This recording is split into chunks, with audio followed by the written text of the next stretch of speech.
You're gambling with World War III. Это нарушает нашу безопасность, расширение НАТО. As a military strategic planner, a former planner, you don't want politicians telegraphing what your next moves are going to be. The U.S. will take over the Gaza Strip, and we will do a job with it, too.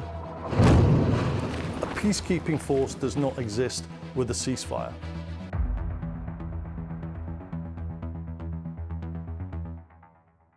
Israel is continuing its airstrikes on Iranian military targets following its barrage of rockets overnight.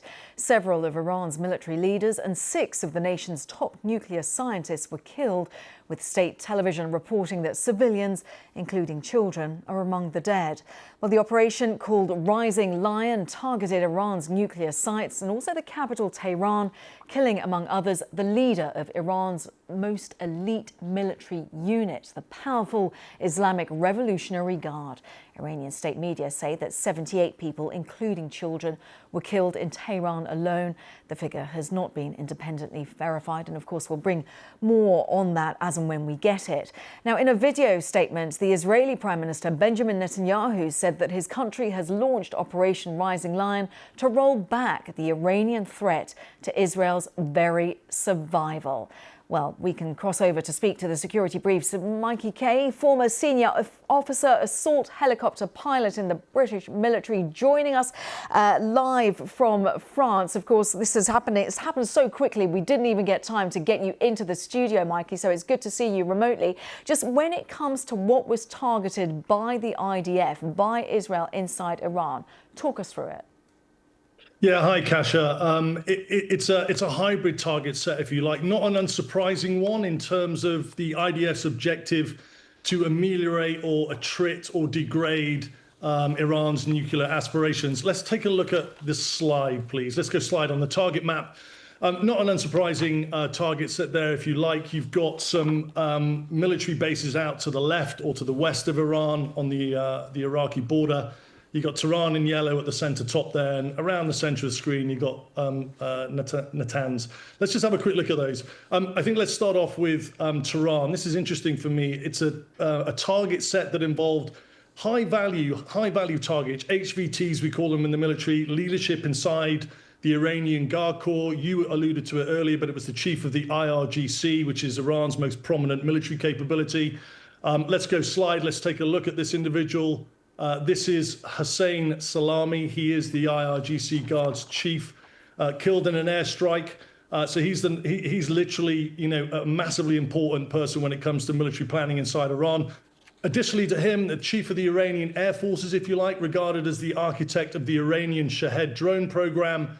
He was also targeted and assassinated. And what's really important about the Shahed drone program, Kasia, is it's basically the drone program that's come to prominence with Iran selling it to Putin and Russia, and the Shahed has been used extensively to attack Ukrainian cities. So that individual has also gone, and then other individuals that were targeted, high-value targets regarded by the IDF, were nuclear scientists in and around the Tehran region. Now, if we look in terms of infrastructure, if we can just go back to slide, please, on the map, we'll look at Natanz, which is pretty much center of Iran. It's the red dot there. That is effectively the epicenter of Iran's main enrichment facility. Now, this was struck, and we now have what's called a BDA assessment, bomb damage assessment, which is a satellite image which shows where Natanz was struck. Let's go slide on that, please.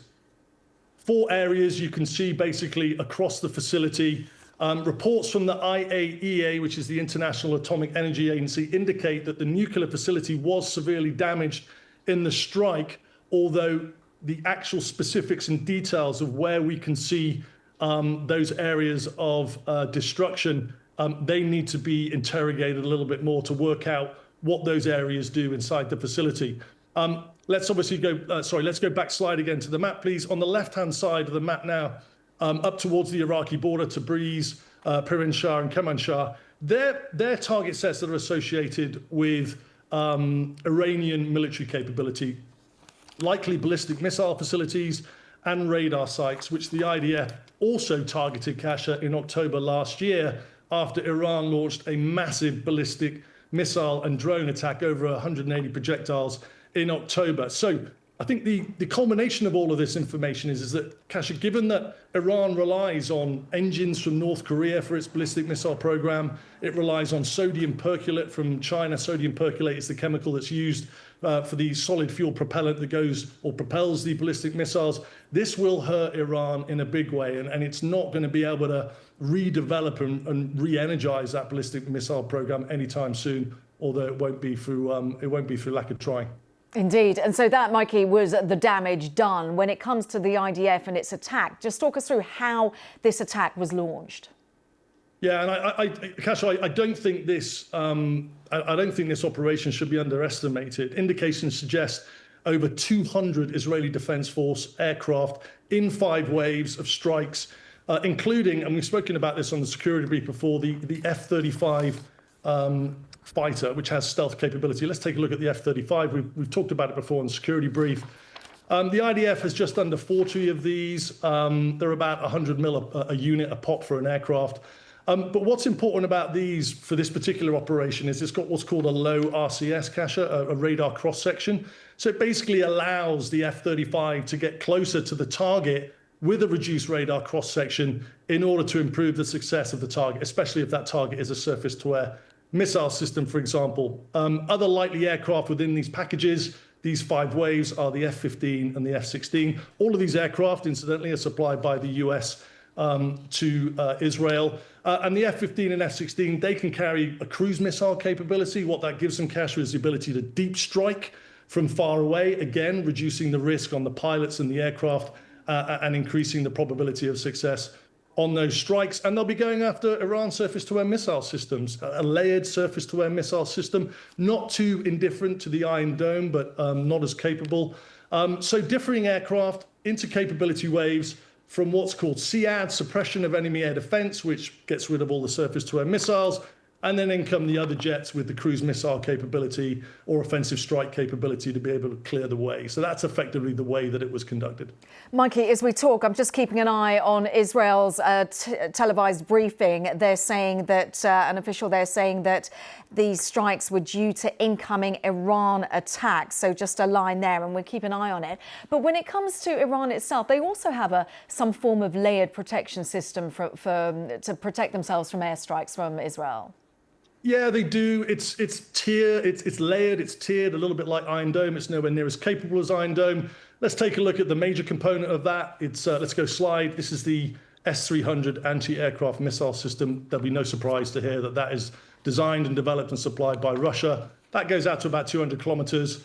And then you have a middle system called Tactical Hunter. That's out to about 120 kilometers that the Iranians use. And then the innermost system is the Korad 15, and that's out to about 75 kilometers. So they do have a tiered layered defense. And again, that's what those F-35s and the suppression of enemy air defense, their main objective would have been to try and target and identify and take those out. And Mikey, just talk us through the route that the IDF jets take.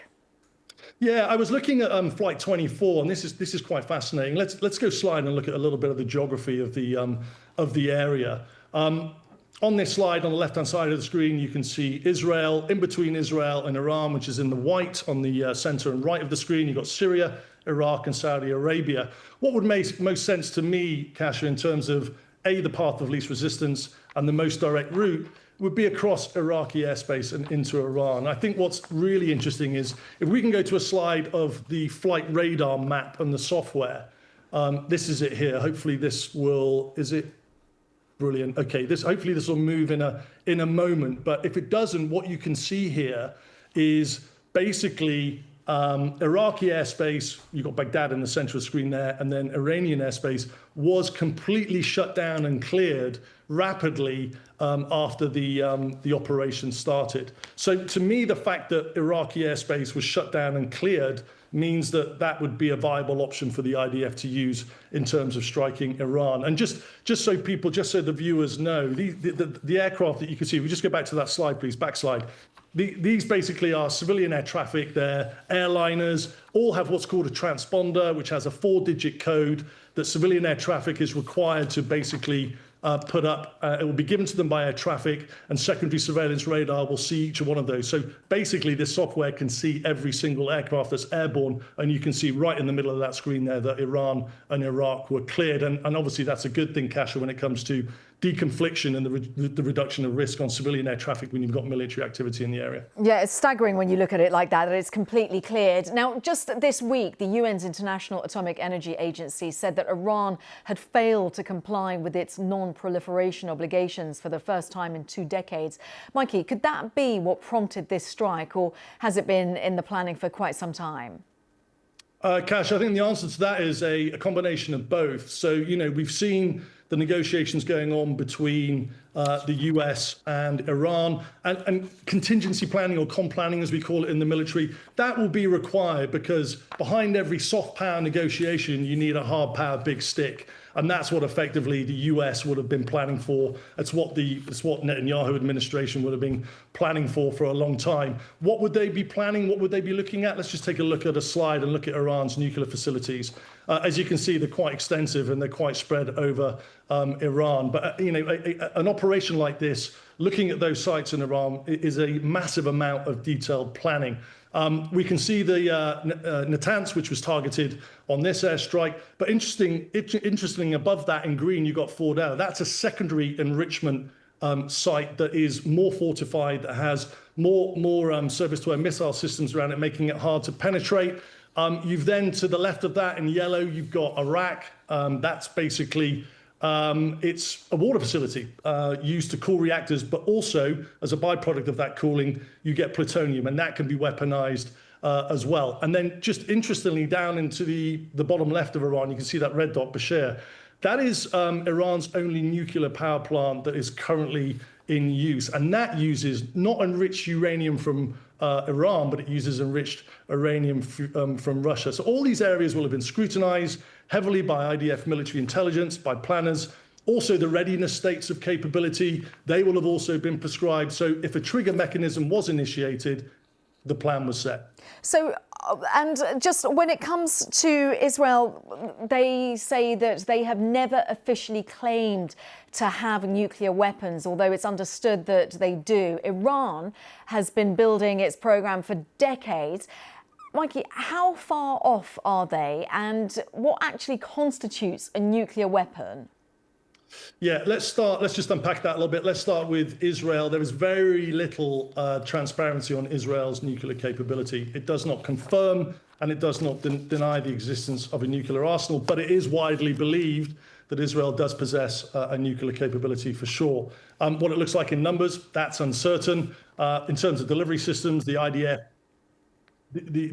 does have the capability. Very, very quickly, what constitutes a nuclear weapon? Enriched uranium up to 90%, a warhead, and a delivery system such as a ballistic missile or an aircraft. Combine those three, and then you have an issue.